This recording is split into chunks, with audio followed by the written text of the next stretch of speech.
Causons couture, un podcast créatif pour parler de nos garde-robes faites à la main et pour découvrir la communauté couture avec des interviews de ces personnalités, ces entrepreneurs et ces acteurs qui nous inspirent. Bonjour à toutes et à tous, je suis Mathilde, créatrice de ce podcast et fondatrice d'Atelier Sherwood. J'accompagne les femmes qui aimeraient arriver à apprécier leur garde-robe, qui souhaitent être sûres de leur choix vestimentaire, qui ont envie de se sentir à l'aise avec leur image et qui veulent trouver leur couleur et leurs vêtements de superwoman. Tu souhaites toi aussi ressentir confiance en toi et exprimer au monde qui tu es? Tu veux en savoir plus, que tu pratiques la couture ou non? Je t'invite à réserver un appel gratuit et sans engagement pour définir ensemble tes besoins, pour que tu découvres ma façon de travailler et pour voir si tu souhaites que je t'accompagne. À très vite et bonne écoute de cet épisode. Bonjour à toutes et à tous. Aujourd'hui, je suis ravie de recevoir Emma Pop Addict, et pour mon deuxième épisode sur la couture et la communication. Salut Emma. Salut Mathilde, bonjour à toutes et à tous. C'est ça. Est-ce que tu peux te présenter s'il te plaît? Version courte ou version longue? Comme tu veux. Bon, je vais essayer d'être synthétique. Alors, donc moi j'ai 45 ans, 46 même. Oh, les années passent c'est pareil, tellement 40, vite que 40 j'en oublie mon âge. Mais ça, c'est un problème récurrent. Je ne sais jamais quel âge j'ai. Moi non plus. C'est catastrophique. Alors, donc j'ai 46 ans, j'ai 2 enfants, je vis à la campagne, en pleine campagne, et j'adore ça. J'adore ça. Alors que lorsque j'étais plus jeune, vraiment, j'étais une fille de la ville. Tout ça pour dire que je vis à la campagne et je suis à mon compte depuis 1 an et demi maintenant. Ouais. Donc, je suis coach Insta, j'accompagne les créatrices, les artisanes, voire même les solopreneurs, à développer leur communication sur les réseaux sociaux dans le but d'attirer leurs clients. Oui. C'est bien ça, le but ultime, c'est bien ça. C'est d'attirer des clients, de créer une communauté, des gens qui sont intéressés par vos activités et ainsi, voilà, de créer une vraie communauté autour de vous. Alors, avant de faire ça, j'ai travaillé 25 ans dans la communication, puisque c'est mon métier à la base. J'ai travaillé 18 ans dans un parc expo à Rouen, en Normandie. Et je m'occupais d'organiser différents événements, que ce soit le salon des loisirs créatifs ou le salon du vin, alors que voilà, je suis pas du tout une amatrice de vin, mais il fallait que je connaisse les cépages, etc., etc. Enfin voilà, j'ai fait quand même beaucoup de choses. J'ai travaillé pendant 18 ans en même temps. Et puis malheureusement, il m'est arrivé un truc qui arrive malheureusement assez souvent en ce moment, on en entend tellement parler, je trouve ça bien triste, c'est que j'ai subi du harcèlement au travail pendant 5 ans, ça m'a pas mal détruite, j'ai mis quelques années à m'en remettre, et du coup, j'ai été obligée de quitter mon emploi et j'ai retrouvé un autre emploi dans une banque où j'étais chargée de communication digitale, donc je m'occupais vraiment de l'animation des réseaux sociaux. Je m'occupais aussi d'une mission qui était le social selling à l'intérieur de l'entreprise, c'est-à-dire comment les salariés pouvaient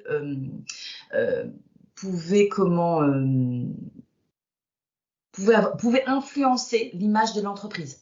Tu vois, cool. Comment les salariés, en prenant la parole sur les réseaux sociaux, pouvaient avoir un impact sur l'image de leur employeur. Top. C'était assez intéressant.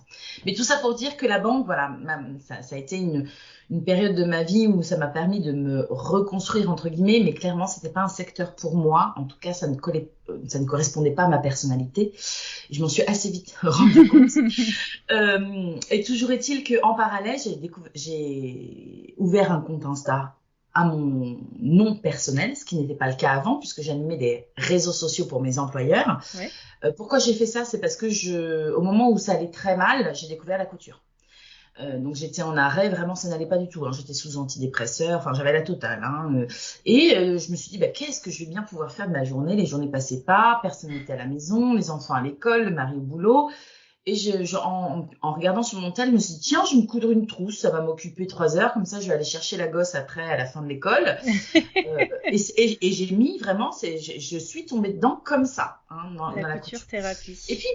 Et puis après, je me suis dit, vu que j'ai un peu besoin de retrouver des gens un peu sympathiques, tu vois, de reconstruire un peu du relationnel bienveillant autour de moi, j'en avais besoin à ce moment-là. Je me suis dit, tiens, je vais partager ma passion avec d'autres passionnés. Parce que du coup, voilà, on aura un point commun, etc. Et c'est comme ça que l'aventure Insta a démarré. C'est que, voilà, j'ai démarré avec ce compte Instagram de couturière passionnée. Et au fur et à mesure, eh bien, j'ai repris mes réflexes de communicante, j'ai réorganisé ça un peu plus de manière professionnelle. Et puis, bah, ça s'est développé et plein de créatrices sont venues me voir en me disant, mais comment tu fais? Comment ça se passe? Nous aussi, on voudrait bien apprendre parce qu'on ne sait pas par quel bout, voilà, prendre le problème. On voit bien qu'il faut se professionnaliser. Nous, on a la ramasse ou en tout cas, on n'y arrive pas. Est-ce que tu peux nous aider? C'est comme ça que je me suis lancée dans l'aventure de l'entrepreneuriat. Très bien. Et ça a été un saut dans le vide dans lequel tu appréhendais ou ça s'est fait assez facilement? Alors, moi, il faut savoir que ça faisait au moins 10 ans que j'avais vraiment envie de me mettre à mon compte. J'avais plutôt envie, en fait, de me mettre à mon compte avec mon mari. Ouais. Puisqu'on s'est rencontrés sur le lieu de travail comme énormément de couples. Hein. Et en fait, donc du coup, on travaillait ensemble dans la même entreprise, mais pas dans le même service. Donc, on n'était pas constamment en train de travailler ensemble, tu vois. Voilà. Mais on était quand même dans la même boîte, on était amenés à collaborer ensemble. Donc, on savait que c'était quelque chose qui était envisageable de faire. Mais on n'a jamais trouvé le bon projet, on n'était jamais sur la même longueur d'onde pour trouver le bon projet. Et donc, du coup, ça faisait quand même 10 ans que ça me trottait dans la tête, cette histoire de me mettre à mon compte. Mais j'avais peur. J'avais vraiment très peur. Ça me faisait flipper. C'était une peur paralysante. Et puis, en fait, cette expérience d'harcèlement au travail, m'a poussée à me reposer les bonnes questions. Après, quand je suis allée dans la banque, l'univers de la banque ne m'allait tellement pas que j'ai senti à un moment donné que j'étais en train de basculer et de devenir une autre personne. J'étais en train de devenir la personne que eux voulaient, mais pas que moi je voulais.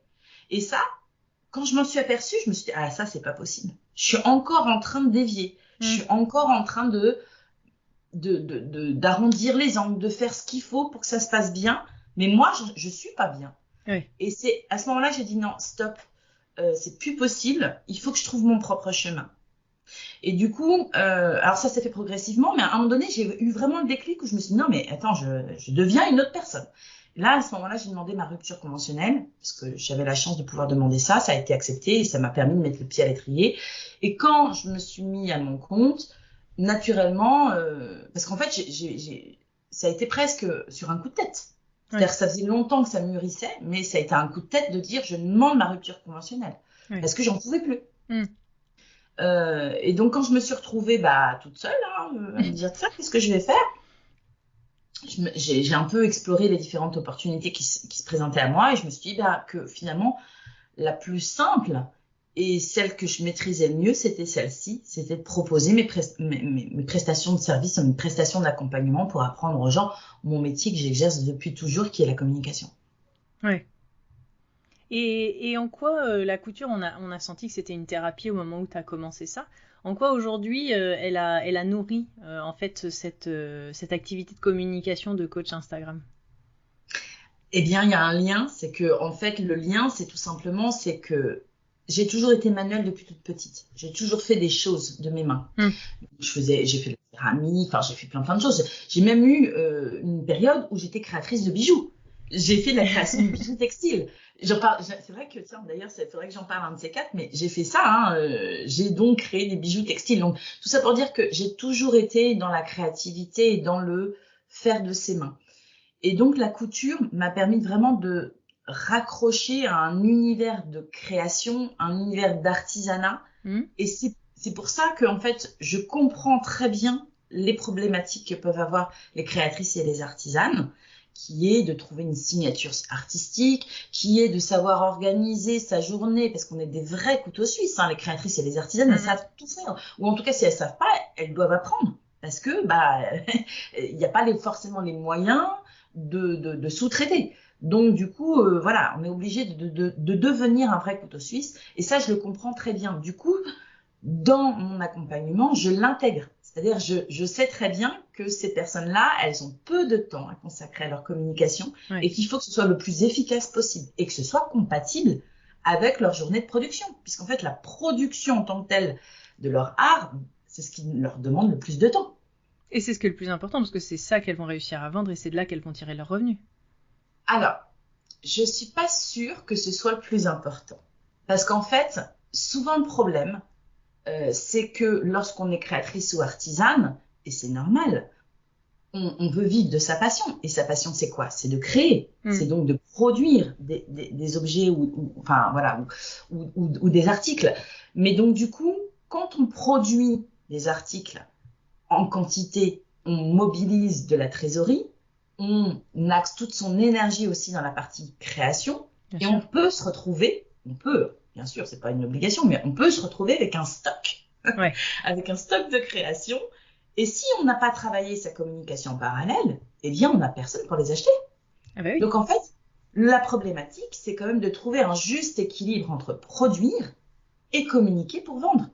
Parce que sinon, à un moment donné, vous allez vous créer des problématiques financières avec trop de trésors bloqués, trop d'achats de fournitures qui sont dormants, alors que, eh bien, en équilibrant tout ça, ça vous permet quand même de trouver un juste équilibre entre ce qui vous reste chez vous, le stock, et puis la partie vente, la partie roulement, en fait. Il faut trouver un roulement.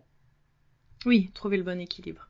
C'est toujours ça, en fait, en discutant avec tous mes invités au fil des épisodes et des mois et des années, c'est vraiment l'équilibre entre ce qui va nous permettre de vivre, ou en tout cas ce qui va permettre aussi d'être toujours égal à soi-même, comme tu dis, de se respecter. Et en quoi justement la couture pour toi, au-delà de la communication, ça t'a permis de te révéler, on va dire, ou d'être encore plus toi, ou d'assumer encore plus qui t'étais?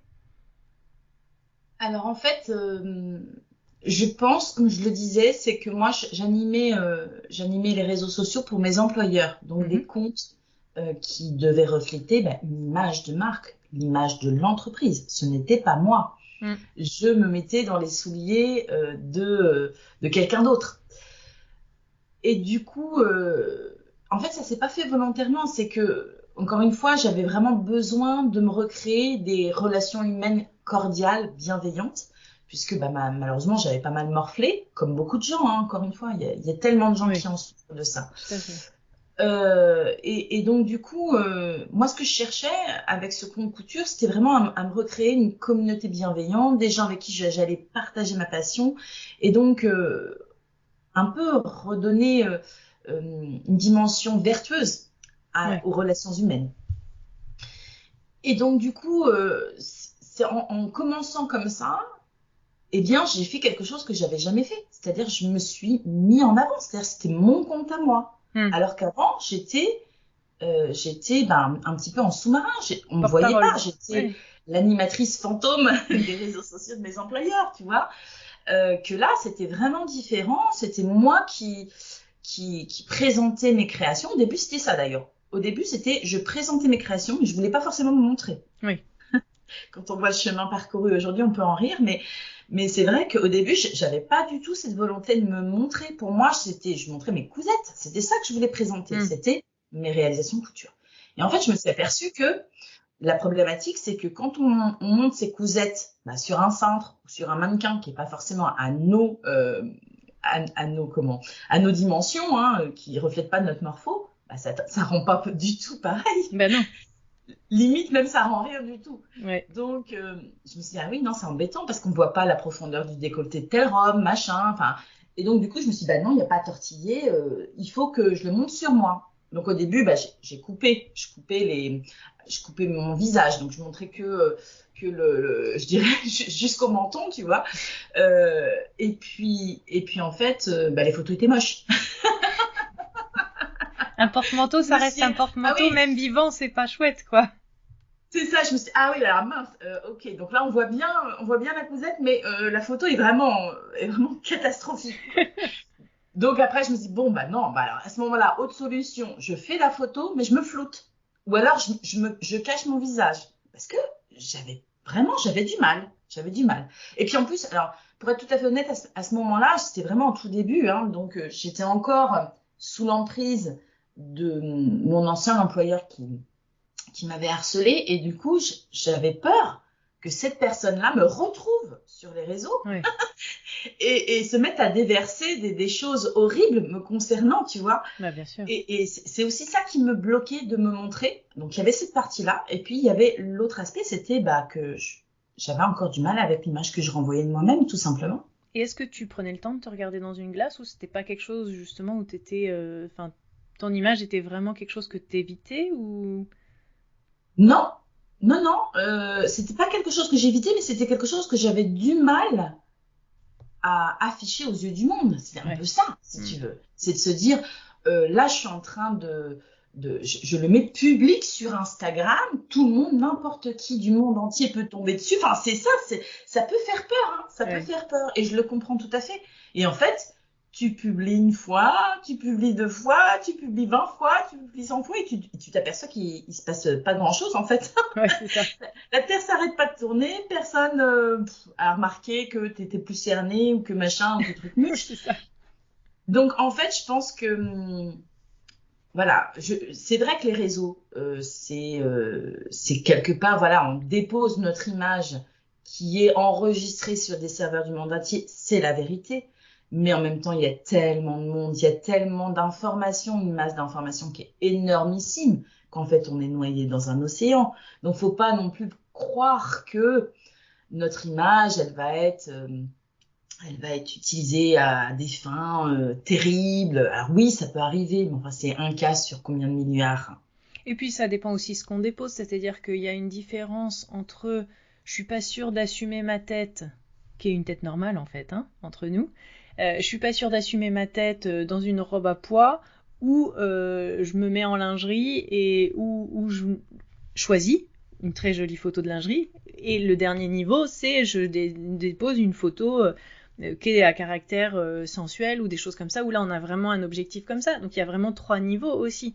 Donc forcément, si on réutilise ta tête cernée du matin normal, bon, est-ce que quelqu'un va avoir l'utilité de réutiliser? Ils en ont plein, en fait, des têtes de monsieur, madame, tout le monde. Après, sur les 2 autres cas, bon, ben, il y a un enjeu qui est un petit peu plus grand.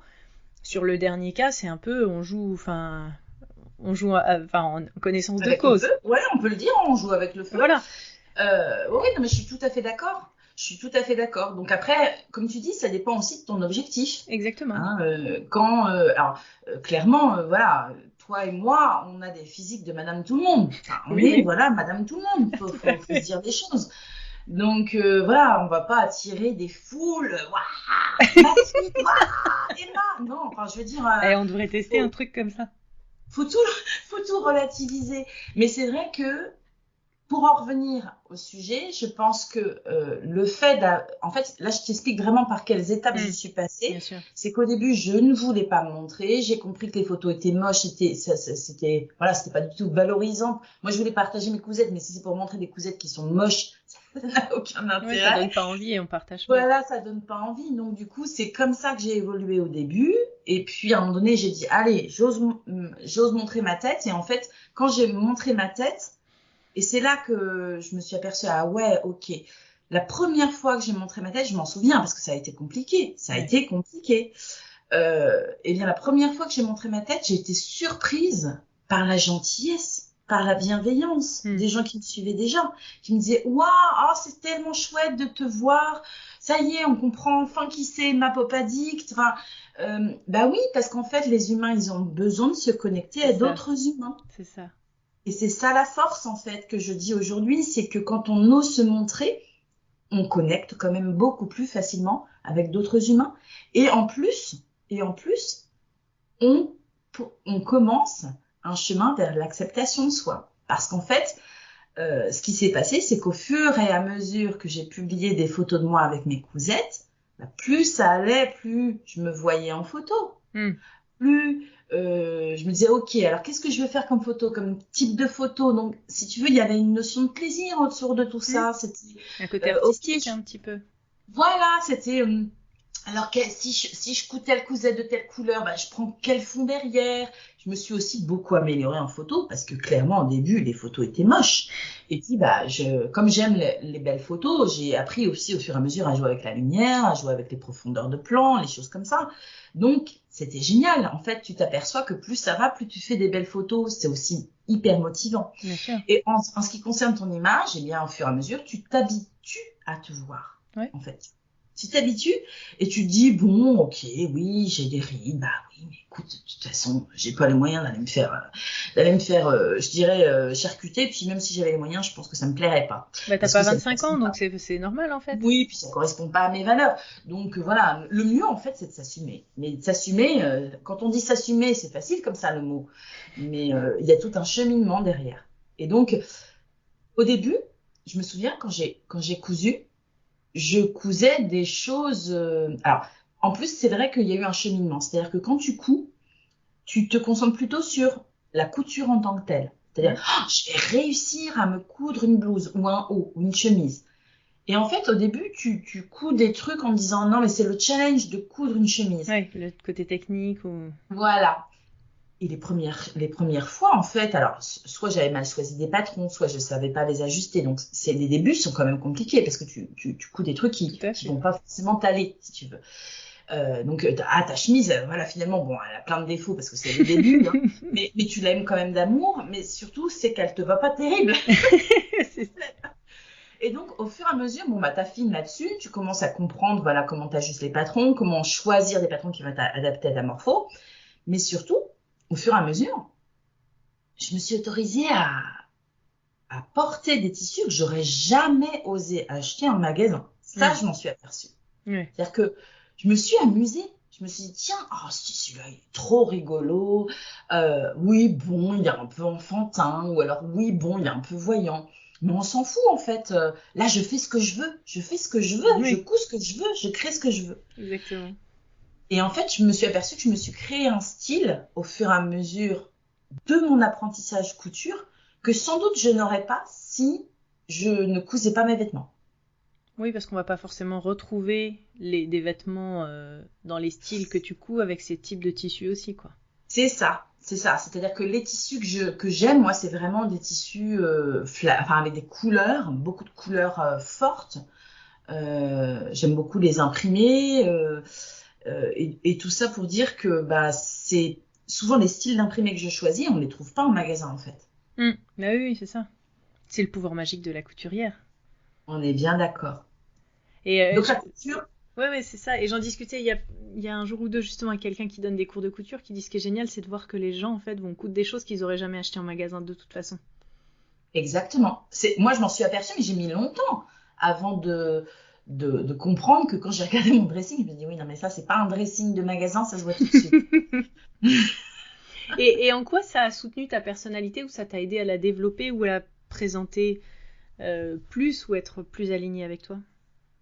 Eh bien, le fait que j'avais un attachement affectif avec les vêtements que je cousais, Mhm. euh, ça m'a, ça m'a permis d'oser. Parce que, effectivement, j'aime les choses qui claquent un peu, les couleurs qui sont Mhm. Pepsi, des choses comme ça. Et le fait que si c'était pas moi qui avais cousu ce vêtement, je suis pas sûre que j'aurais assumé totalement. Ouais. Mais là, le fait que j'étais fière que Mm. j'avais cousu ce vêtement-là et que ce tissu, il me plaisait, effectivement, il est un peu tape à l'œil, il peut agresser un peu la rétine. Et bah tant pis, tu vois, c'était quelque part, c'était moi qui avais construit cette chose-là, en fait. Ouais. Et j'étais fière finalement, j'étais fière. Et puis, en osant porter ces vêtements-là, je me suis dit, mais en fait, c'est vraiment moi. Parce Ouais. que c'est les tissus que j'aime, c'est les imprimés que j'aime. Bah, le patron, bah, je l'ai choisi, je l'ai même modelé, je l'ai même ajusté pour qu'il m'aille. Donc, ça peut pas être plus moi que ça, en fait. Ouais. Et tu sentais vraiment que t'étais toi-même dans ces vêtements-là en fait. Alors, au début, je me suis cherchée, hein. Au début, enfin, j'ai eu vraiment, tout ça s'est fait par étapes, hein. Ça se Ouais. fait pas d'un claquement de doigts, ça demande du temps. Moi, mine de rien, ça fait presque 10 ans maintenant que je couds. Mm. Donc, je me souviens que les 2, 3 premières années, j'étais plutôt dans la réalisation technique. Après, je me suis beaucoup cherchée, c'est-à-dire que j'étais, ah ok, alors ce tissu-là, il est chouette, ah ouais, il est beau, il a un beau tombé, mais en fait, les couleurs, clairement, ça m'allait pas, ou Mm. alors, c'était pas du tout des trucs que je portais moi, donc j'ai fait des erreurs comme ça. Là aujourd'hui, ma problématique, c'est que j'ai beaucoup de couleurs, beaucoup d'imprimés. Donc du coup, à marier ensemble, il y a des fois, c'est un peu compliqué. Donc j'essaie de plus raisonner de ce Mm. côté-là. En fait, ça a été par étapes, mais que finalement aujourd'hui ça soutient ta personnalité. Enfin, t'es vraiment toi-même dans tes vêtements. Oui, donc tout ce cheminement-là, en fait, m'a permis de dire qu'aujourd'hui, je suis certaine qu'effectivement, ce que je porte, je l'assume complètement. Et comme tu le dis, oui, ça a révélé un peu de ma personnalité, puisqu'avant, je n'osais pas. Donc, j'étais plus dans la représentation de ce qu'on pouvait attendre de moi. D'ailleurs, ça a été quelque chose dont je me suis aperçue pendant très longtemps, c'est que j'ai beaucoup fait en fonction de ce que la société attendait de moi, de ce que une maman devait être, de ce que une chargée de communication devait être, tu vois, toutes les représentativités qu'on peut avoir dans notre tête. Et du coup, pour moi, il fallait que je rentre dans ce moule.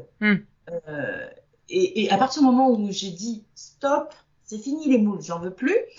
Et bien c'est là que et ça a correspondu aussi avec le fait que je pouvais créer ce que je voulais avec la couture. Donc oui, c'est vrai que ça a été un cheminement. Et maintenant, je sais que la couture m'a permis de révéler qui je suis et d'oser qui je suis. Et ça, c'est quelque chose en fait qu'aujourd'hui tu essayes de partager avec les personnes que tu accompagnes. En fait, tu essayes de leur dire soyez vous-même. En fait, je pense que c'est un tout petit peu plus complexe que ça. C'est qu'en fait, je pense que lorsque tu te mets à ton compte, peu importe ton activité, ça te bouscule énormément. Ça te bouscule énormément dans quel sens je donne à ma vie, quel message je veux porter au monde, en tout cas à mes clientes, qu'est-ce que je veux leur apporter. Et du coup, il y a beaucoup de questionnements que tu fais sur toi-même. Et ces questionnements que tu fais sur toi-même t'amènent forcément à ta personne, à ta personnalité. Ouais. Et du coup, la problématique souvent qu'on a lorsqu'on veut communiquer sur son activité professionnelle sur les réseaux sociaux, c'est que on n'a pas forcément travaillé entre l'alignement de ce que l'on veut véhiculer et l'alignement de ce que l'on est nous-mêmes. Ouais. Et ça crée une dissonance et du coup, le message, la communication de manière générale ne peut pas bien passer lorsqu'il y a tout simplement une dissonance dans le tu vois, entre, par exemple, imaginons, je prends un cas concret, imaginons tu es une personne très douce, très timide, très introvertie, et tu vas communiquer sur les réseaux comme quelqu'un hyper péchu, tu vois, en te forçant en disant ouais, yeah, wouh, ha, ha, enfin, tu vois, des trucs comme ça. Et en mettant des couleurs, par exemple, jaune vif, orange, fuchsia, non, ça marche pas. Ça marche pas parce que c'est pas cohérent. Il n'y a pas de cohérence d'ensemble.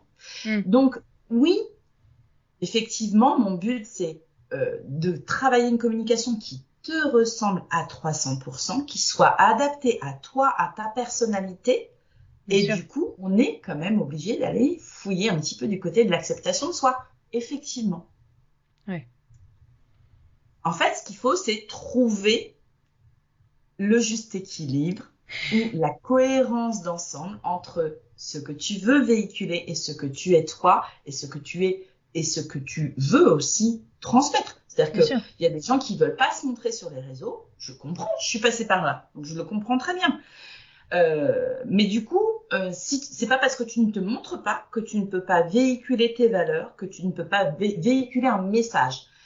Il y a d'autres techniques que de se montrer. C'est plus complexe. C'est-à-dire c'est plus difficile de créer une connexion émotionnelle avec les gens en ne se montrant pas. C'est pour ça que moi, j'ai plutôt tendance à dire, si tu es prête à franchir le pas, essaie d'y aller. Et si ça ne te convient pas, on laisse tomber.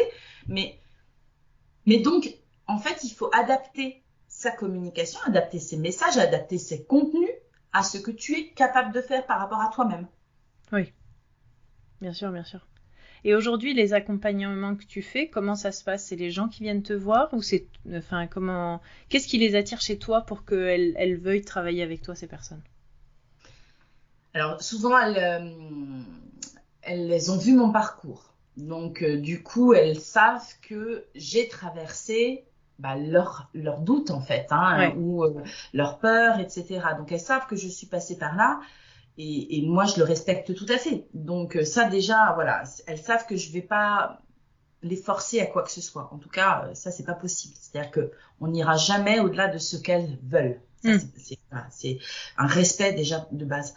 L'autre point, c'est que elles savent que je suis spécialisée dans tout ce qui est création, artisanat. Elles savent que je les comprends. Donc, elles savent que le programme va être vraiment spécialisé pour les créatrices, les artisanes ou l'univers artistique de manière générale. Mhm. Et que donc, je comprends leur problématique et qu'elles vont avoir des conseils pertinents qui vont être adaptés à leur secteur d'activité, voire même à leur activité en tant que telle. Comme je fais aussi de l'accompagnement sur mesure, on peut même aller fouiller sur leurs croyances limitantes, Ouais. leur blocage par rapport à leur com. Et souvent, elles viennent me voir parce que elles ont testé des choses sur Insta. Ça marche pas comme elles voudraient. En tout cas, il n'y a pas d'évolution suffisamment rapide pour qu'elles puissent développer leur activité. Ou j'ai d'autres cas de figure où ce sont des gens qui se lancent tout court et qui veulent apprendre dès le départ à bien faire. Ouais. Et donc là, on va créer vraiment leur stratégie de com de A à Z. Donc elles repartent, elles sont autonomes.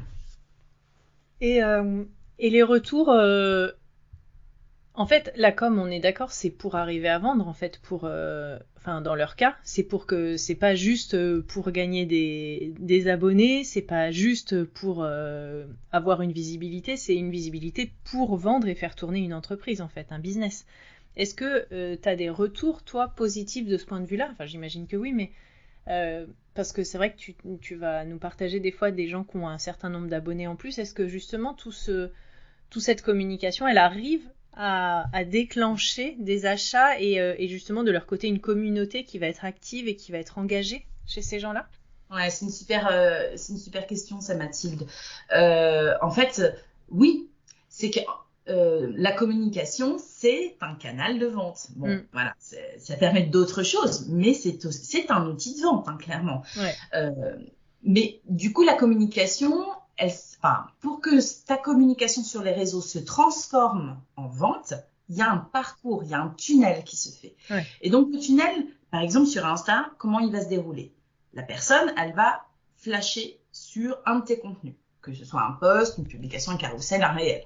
Elle va se dire, j'adore sa publication, tiens, je vais aller voir son compte. Donc, du contenu, elle va aller voir ton profil. Bien sûr. Et le profil, elle y accorde quelques secondes. Donc elle va regarder ta bio, le look de ton feed, et dire, oui, non, cette personne-là, ce qu'elle dit, ça m'intéresse, ou ce qu'elle fait, ça m'intéresse. Je m'abonne. Ok.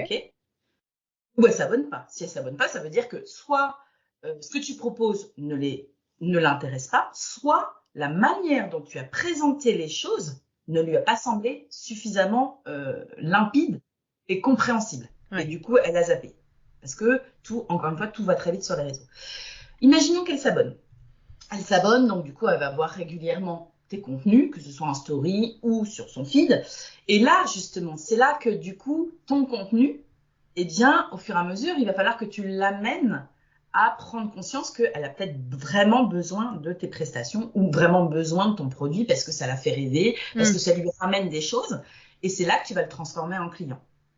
Ouais. Donc, tu vois bien que, en fait, ta com t'amène après à transformer, je dirais, tes abonnés en clients. C'est bien le but ultime. Donc, je te réponds oui. En fait, on commence par travailler par la base avec mes clients. C'est donc, du coup, générer des interactions. Parce que si personne répond, en fait, il n'y a pas de communauté. Donc, on va déjà commencer par le début, c'est-à-dire créer des interactions avec tes abonnés.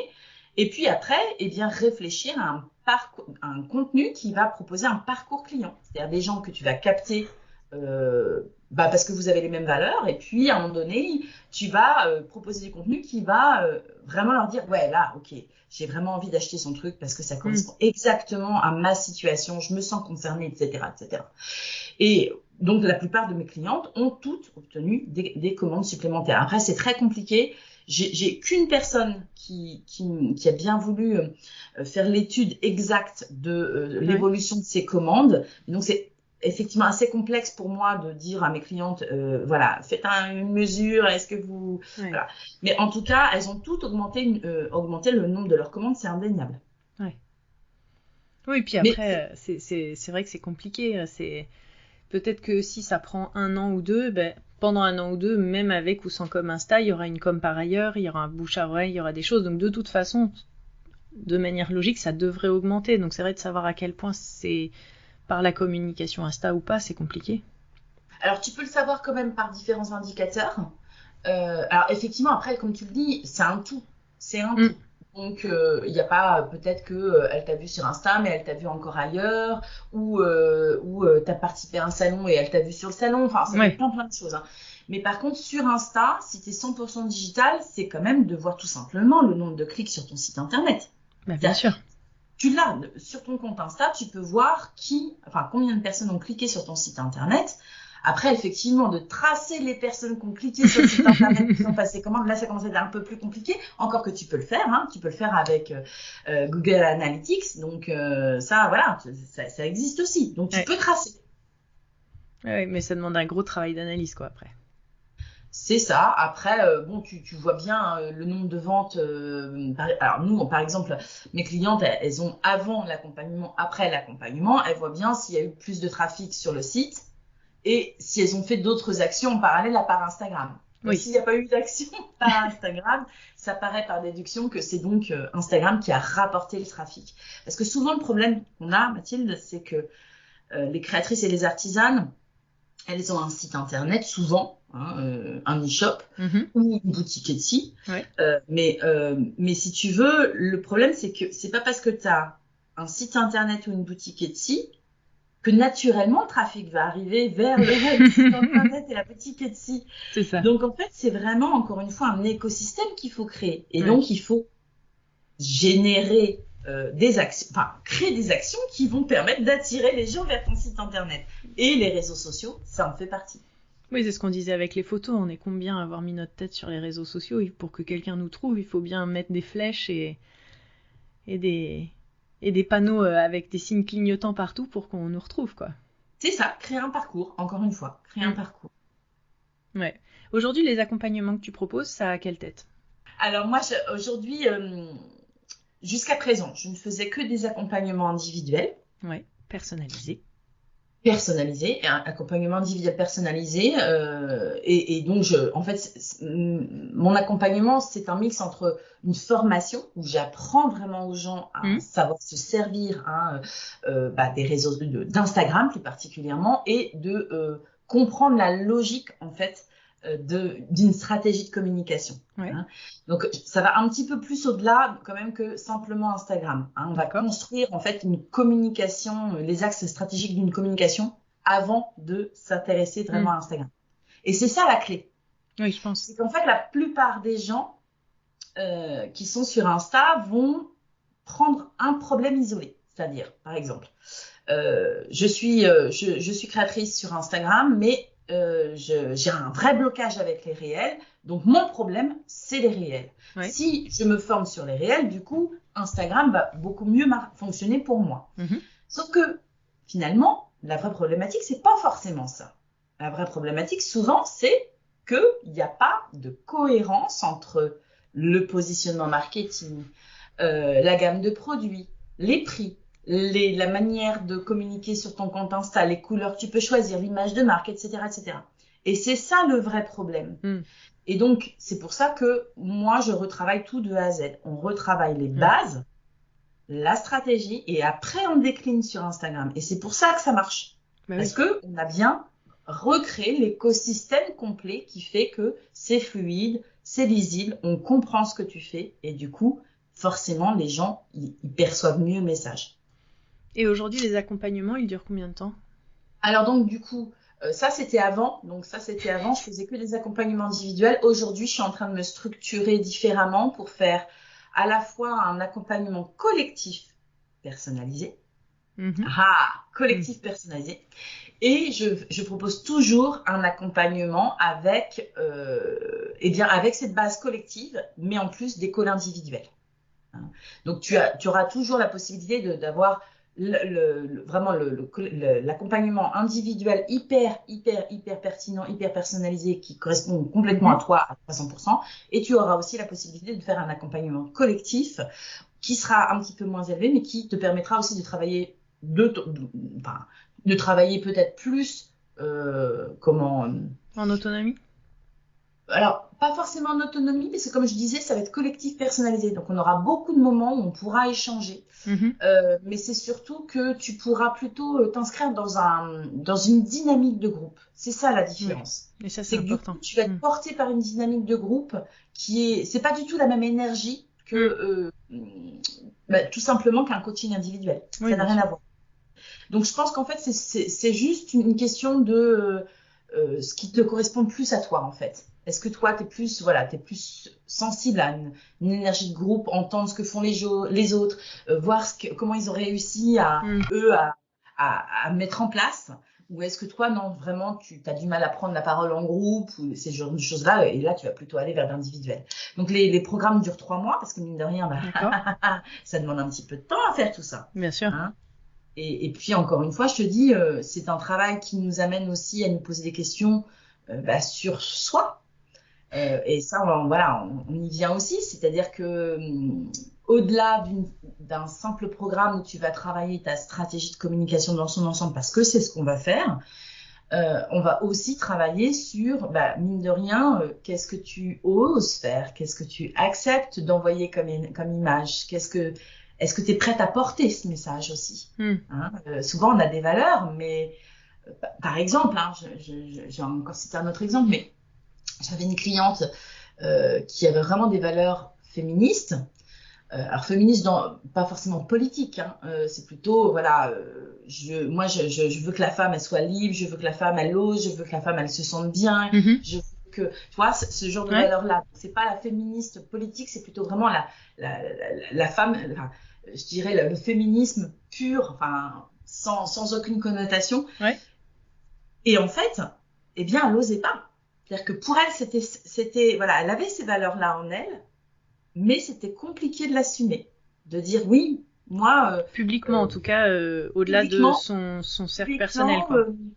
Publiquement, moi, lorsque j'entends des faits divers sur les femmes battues, ça me révolte. Quand j'entends des jeunes femmes qui peuvent pas se payer des serviettes hygiéniques parce qu'elles n'ont pas les moyens, ça me révolte. Tu vois, ces genres de choses-là, c'est très concrète. Mais le fait de l'assumer, encore une fois, devant le monde entier, c'est un petit peu l'image qu'on a quand on est sur les réseaux.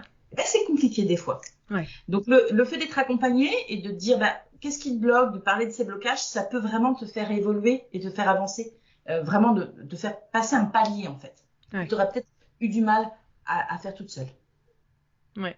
Et est-ce que tu trouves, toi, avec un peu de recul, que justement les personnes que tu accompagnes, en fin d'accompagnement, t'as appris à les connaître au bout de 3 mois, est-ce que tu trouves qu'elles sont plus justes, alignées avec elles-mêmes et qu'elles arrivent justement à se dépasser pendant ces 3 mois? Alors, c'est pas moi qui me le dis, c'est elles.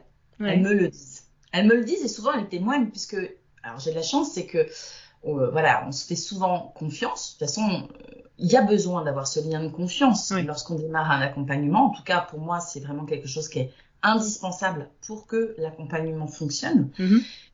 Et du coup, le fait qu'on ait cette confiance, à la fin, souvent, je leur demande si elles sont d'accord pour témoigner de leur expérience.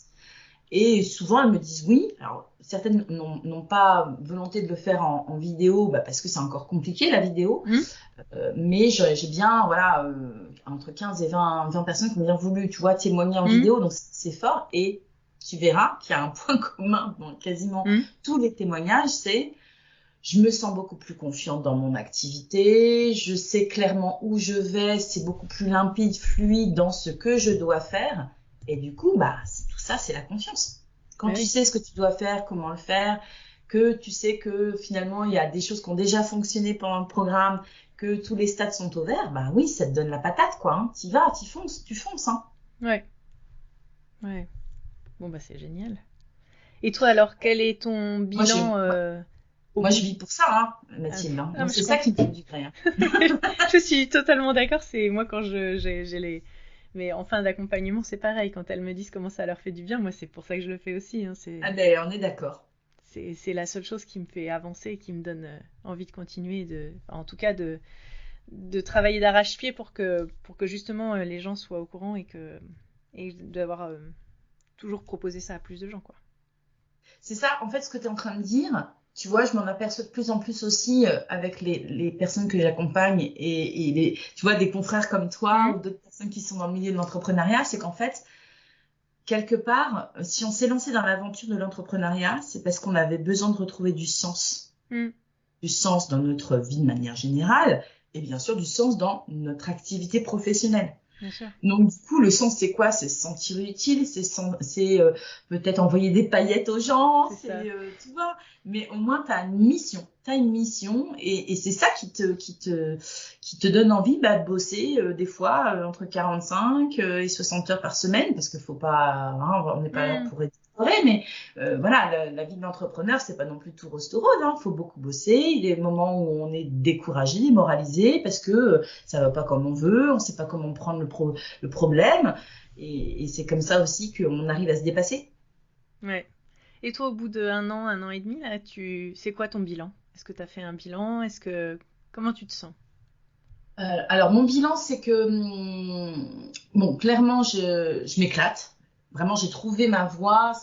J'adore faire ce que je fais. Je vois bien que ce qui m'apporte en fait, c'est qu'il y a une transformation. Les gens viennent en étant dans une certaine situation, dans un certain état d'esprit, ouais. Et ils ressortent dans un autre état d'esprit et dans une autre situation.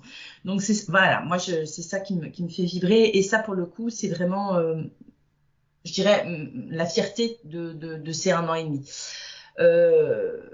Mon activité se développe, donc maintenant je fais face à une nouvelle problématique, c'est de structurer, d'organiser, voilà.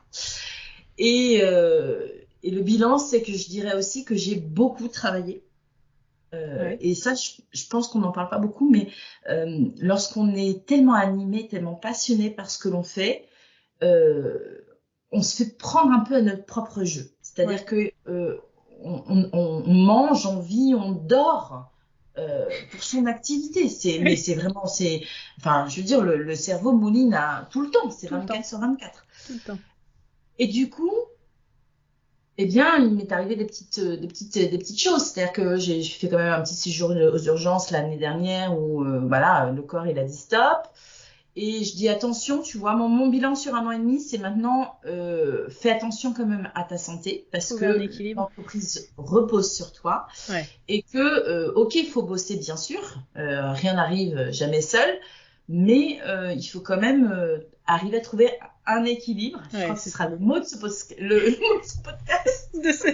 de cet épisode. Non, c'est ça, c'est certain. Mais on est d'accord que c'est pas si simple. Non. C'est pas si simple. Parce qu'on a envie que ça marche, on a envie de donner énormément pour que les gens soient satisfaits. Et on a tendance un peu à s'oublier. Donc, il faut savoir, voilà, trouver encore une fois, et bien donner évidemment ce qu'il faut donner, satisfaire ce qu'il faut, hein. Mais il faut aussi se préserver quand même, et s'accorder des moments de respiration intellectuelle, parce que c'est compliqué, hein. C'est compliqué. C'est sûr. Hein, encore une fois, le cerveau, il s'arrête jamais, lui, hein. Donc, pour le mettre sur pause, voilà. Alors, j'ai pas trouvé la solution, hein. Moi, c'est plutôt là, voilà, je suis en train de me dire, il faut que j'arrive à trouver un juste équilibre personnel. Alors, j'ai des pistes, hein, Je sais que moi, voilà, j'aime bien les marchés, sauf que, en fait, le problème, c'est que c'est moi qui m'accorde pas le temps d'aller marcher. Donc, juste aller marcher, tu vois, une demi-heure, moi, j'ai la chance, encore une fois, de vivre à la campagne, j'ai des paysages magnifiques. Voilà, je marche, je me reconnecte à la nature, du coup, je vois les petits oiseaux. Donc, mon petit cerveau fait pause, hein, le temps d'1 seconde. La méditation, ouais, c'est ce que j'allais dire. Voilà, j'allais dire, il y a la méditation, j'en faisais quand ça n'allait pas bien du tout, et puis j'ai un peu lâché l'histoire. Je me dis exactement la même chose en ce moment. Tu vois, pourquoi, j'en sais rien, mais c'est vrai que je sais en plus, je sais ce qu'il faut faire. C'est, voilà, la méditation, tu fais ça 5 minutes, 10 minutes. Alors, pour ceux qui connaissent pas la méditation, attention, c'est pas le truc de gourou, pas du tout, hein. C'est juste des techniques, en fait, qui vont permettre de focaliser notre attention sur autre chose, et du coup, de faire un peu alors, on n'arrive jamais à faire le vide dans notre esprit, mais voilà, de laisser un petit peu, je sais pas, comme mettre un petit peu le cerveau en mode pause, quoi. Donc, c'est pour ça que ça nous fait du bien. Et puis la couture, parce que la couture, j'adore toujours ça. Et puis la couture, quelque part, c'est comme une méditation. Parce que pendant que je couds, je pense à rien d'autre. Je suis focalisée sur mon tissu, mes plis, ma petite braguette à coudre. C'est ça. La poche passe-poilée. Enfin bon, voilà. La couture thérapie. Exactement. Mais c'est vrai que c'est pas simple. C'est pas simple du tout. Et je pense qu'en fait, on n'en parle pas beaucoup, mais je trouve que quand on est créatrice et artisane, puisqu'on veut vivre de notre passion, je pense que c'est un risque justement d'aller au-delà, tu vois, de ce qui est humainement faisable et de se dire j'aime tellement ce que je fais que je veux tout faire pour que ça marche et quitte à s'oublier, quitte à se mettre en danger. Bah, c'est dommage parce qu'en fait souvent on va le faire parce qu'on était mal avant et que comme tu le dis on a envie d'être soi et d'être à sa place, sauf qu'on est tellement à sa place que finalement on en oublie qui on est et nous-mêmes. Donc c'est un peu le paradoxe du truc, quoi. Exactement. Et c'est vrai que j'avais vu ça quelque part, je sais plus où, mais les métiers où il y a le plus de risque de burn-out, c'est les métiers de créatrice et d'artisane. Ouais. D'artisans, hein. Là je parle aux femmes, mais que ce soit l'artisanat de manière générale. Parce qu'en fait, comme ce sont des métiers passion, il n'y a plus de limite. Le pro, le perso se mélangent complètement. Bah, le nombre de créatrices ou je pense, de patrons ou de choses comme ça qui disent mais en fait moi je ne ramène pas ma machine à la maison parce que sinon en fait j'y passerai ma vie. Donc ma machine elle reste dans mon mon atelier de travail, dans cet atelier déporté etc. Et je trouvais ça assez drôle parce que je l'ai entendu plusieurs fois. Donc il y a un côté où je me force à poser mes outils ou à fermer mon ordinateur ou à laisser ma machine à coude loin de moi ou je ne sais quelle chose qu'on aurait pu avoir dans son salon quand on était amateur. Là on essaye de le mettre le plus loin possible de son espace de vie pour survivre, quoi. C'est un peu paradoxal. Vrai, c'est carrément l'opposé, tu as tout à fait raison. Et d'ailleurs, tu fais bien de le dire parce que bon, moi j'ai rénové une grange dans mon jardin, là. J'ai quand même mis 3 ans vers ça. Et là, voilà, le chauffage est toujours pas raccordé, etc. Donc ça demande encore un petit peu de travaux, mais j'ai hâte que cet atelier soit complètement fini. Et en fait, je me dis que je vais aller bosser dans cette grange pour justement faire la frontière entre le pro et le perso. Ouais. Parce qu'encore une fois, c'est compliqué. C'est compliqué quand on travaille de chez soi, c'est encore plus complexe. Hein, voilà. C'est compliqué de faire la frontière, de se dire allez, à partir de telle heure, j'éteins tout. Moi, en plus, les réseaux sociaux, c'est encore plus complexe. Il n'y a pas de fermeture d'enseigne. Voilà, exactement. On n'éteint pas le néon. Non. On tire pas le rideau, ça marche pas. C'est ça. Bon, bah écoute Emma, merci beaucoup d'avoir partagé tout ça avec nous aujourd'hui. Est-ce que tu avais envie de rajouter quelque chose pour les gens qui te suivent ou les gens que tu as envie d'accompagner ? Déjà, merci à toi, hein, Mathilde, pour l'invitation. J'étais ravie d'échanger avec toi. Moi, la seule chose que j'ai envie de rajouter, c'est que... Alors, je pense que c'est mon histoire qui fait que je porte ce message aujourd'hui, mais je trouve que nous-mêmes, on se bloque des opportunités, on se bloque des développements ou tout simplement on se bloque d'oser réaliser son rêve parce que on pense que, par exemple, je vais parler de mon cas, j'ai 45 ans, j'ai les cheveux gris, je suis un petit peu ronde, on va dire. Alors, même je suis ronde, faut assumer les choses. Clairement, j'ai pas le physique de l'emploi. J'ai pas du tout le physique d'une experte en social media. On s'attend à une petite jeunette qui soit voilà agréable à regarder. Enfin, mais si je m'étais arrêtée à ça, je me serais dit bon bah coach Insta, ce n'est pas pour moi. Alors que c'est pas du tout ce que les gens perçoivent. Ce n'est pas du tout ce que mes clients peuvent percevoir. Donc moi je dis attention, tu peux croire que tu as un handicap de départ, tu peux croire que tu n'as pas la tronche de l'emploi, et en fait, ça peut se transformer justement en force, ça peut se transformer vraiment justement en différenciation, et tu peux faire vraiment office d'ovni dans ton secteur. Ouais, de contrepoint, ouais. Voilà, et du coup, tu peux vraiment transformer tes défauts ou tes faiblesses en atouts. Et donc voilà, moi ce serait ça mon message. C'est-à-dire si tu penses que tu ne peux pas parce que tu corresponds pas à ce que les gens peuvent s'imaginer d'eux ou etc. Eh bien tourne le problème à l'envers. Et si c'était vraiment et si ça pouvait pas être une force tout ça. Oui, et puis encore, qu'est-ce que ça a à voir ton physique ou ta représentation avec les valeurs et ton énergie et tout ce que tu as à partager en fait. Croyances limitantes. Ce sont des croyances limitantes. C'est nous qui nous limitons nous-mêmes. Bon. Eh ben, ne nous limitons plus. Ouvrons-nous. Soyons fous. C'est-à-dire surtout, osons transformer notre vie. Si notre vie ne nous convient pas aujourd'hui, ou si on sent qu'on pourrait être plus heureux en faisant autrement, eh ben, alors bien sûr, tout ça faut le mesurer, c'est-à-dire faut pas mettre en péril, la sécurité de la famille, sa propre sécurité. Mais tout ça, voilà, on peut le faire en plusieurs temps, on peut faire ça progressivement. Mais je dis, qu'est-ce qui nous empêche d'aller vers du mieux? Qu'est-ce qui nous empêche de prendre les choses à bras-le-corps pour essayer de transformer tout ça en mieux? Il n'y a que nous. Que nous. Nous sommes les propres acteurs de notre destin. Ouais, mais vraiment, je pense que c'est important. Parce que ce soit dans la couture aussi a cette mission-là. Que ce soit dans la couture à titre de passion, que ce soit dans l'entrepreneuriat de manière générale, que ce soit dans l'artisanat, et ben oui, tout ça, ça compte. Très bien. Eh ben, écoute, Emma, un grand merci. Et puis, bonne continuation avec ces nouveaux accompagnements collectifs mais personnalisés. On peut toujours travailler avec toi en personnalisé. Où est-ce qu'on peut retrouver les informations pour te contacter? Alors, sur mon compte Insta, Emma Popadicte. Très bien. Et faut pas hésiter à m'envoyer des MP, je réponds toujours. C'est vrai. Un grand merci à toi, très bonne journée. Merci à toi, merci à vous tous qui nous avez écoutés. Je suis coach en image et j'aime travailler avec les couturières. Tu cherches une aventure dont tu sortiras transformée, où règne sororité et bienveillance? Je te propose un accompagnement en groupe sur 4 semaines pour découvrir ton corps, trouver tes couleurs et ton style et surtout te sentir en accord avec tes vêtements.